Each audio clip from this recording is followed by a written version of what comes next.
I spent 44 years building a life with a woman I never truly knew. My name is Jonathan Ellis. I am 72. The last conversation I had with my wife, Elena, is one I will carry to my own grave, and I have to share it with you because the lesson I learned is one I pray you'll learn from me, not from your own regret. For over 4 decades, we had what the world would call a successful marriage. We raised children, built a home, and created a comfortable, predictable rhythm. We were the couple who never argued. I thought that was a sign of strength. But I've come to understand something terrible. You can share a lifetime with someone and still miss the person living right beside you. We mistook silence for peace and routine for intimacy. Elena passed 5 years ago. Ovarian cancer.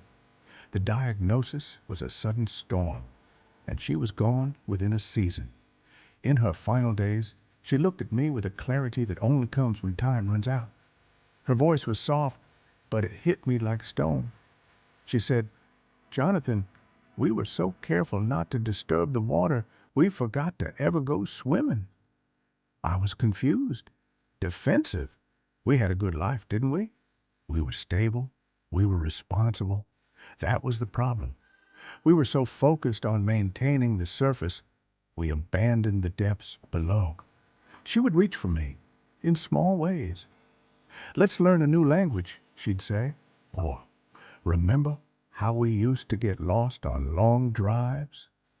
I had a practical answer for every dream. Too much work, not in the budget. Another time. I wasn't cruel. I was just asleep. I believed love was a structure you built once, not a garden you tend daily. The grand gestures of loyalty and provision, I thought those were the pillars. They are important, yes, but love lives in the microscopic moments. The glance across a room that says, "I see you." The 5 minutes of real listening at the end of a hard day. The silly, spontaneous thing you do just to hear them laugh. I let those moments die from 1,000 small neglects. One by one, she stopped extending her hand. The suggestions faded. The light in her eyes when she talked to me dimmed. She built a rich inner world I was no longer invited into. We became two satellites orbiting the same empty space, polite and profoundly lonely. I told myself this was just the natural arc of a long partnership. It's not. It's the slow death of choice. When she became ill, the illusion of endless some days shattered. In those raw final weeks, truths finally surfaced. She spoke of a longing to see the northern lights in Iceland. She'd mentioned it for years. I had always deferred it. A future trip for a future us. That future evaporated. She told me this not with anger, but with a heartbreaking acceptance. I asked her why she never demanded we go. Her reply forever changed me. She said, "I didn't want a checklist item. I wanted a shared heartbeat." I didn't want a checklist item. I wanted a shared heartbeat. That is the core of it. She didn't desire my reluctant obligation. She yearned for my enthusiastic presence, for my curiosity, and I was too busy being the stable foundation to be the living, breathing partner. After she died, I found a box of letters she'd written to herself. Reading them was like meeting a fascinating stranger I'd slept next to for 44 years.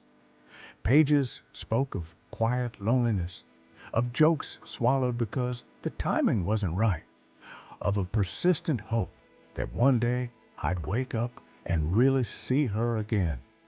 I was there, but I was miles away. So I'm here to ask you this right now. What is the true state of your connection? When was the last time you truly inquired about your partner's inner world, not just their daily schedule? When did you last choose a moment of shared joy over a moment of individual convenience. If you're struggling to answer, you are standing where I once stood, on the fragile ice of complacency. And that ice always cracks. The greatest danger to your relationship isn't a single explosive event. It's the quiet erosion of attention. It's the assumption that presence equals engagement. It's believing you have unlimited tomorrows to finally connect. Love is not a passive state of being. Love is an active, daily verb. It is choosing to dive beneath the comfortable surface. It is asking the extra question. It is doing the insignificant thing that holds monumental meaning to them.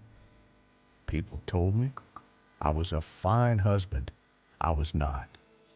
I was a custodian of a life, not a participant in a love story. I met the bare minimum, faithful, reliable, there. But the bar for a truly shared life is so much higher. It requires deliberate effort, relentless curiosity, and the courage to be vulnerable. I think of Iceland often, of how easily I could have said yes, of the cost, which was nothing compared to the value of the memory we never made. Don't wait for a diagnosis to start paying attention. Don't wait for a crisis to begin the real conversation. Your person is here, now. Look at them, see them, ask them what they're yearning for, and then, this is the vital part, listen and act. This isn't about guilt, it's about urgency. You have today. You have this moment. Do not let your story become one of quiet regret, of realizing you had a treasure and were too distracted to hold it. Elena was right.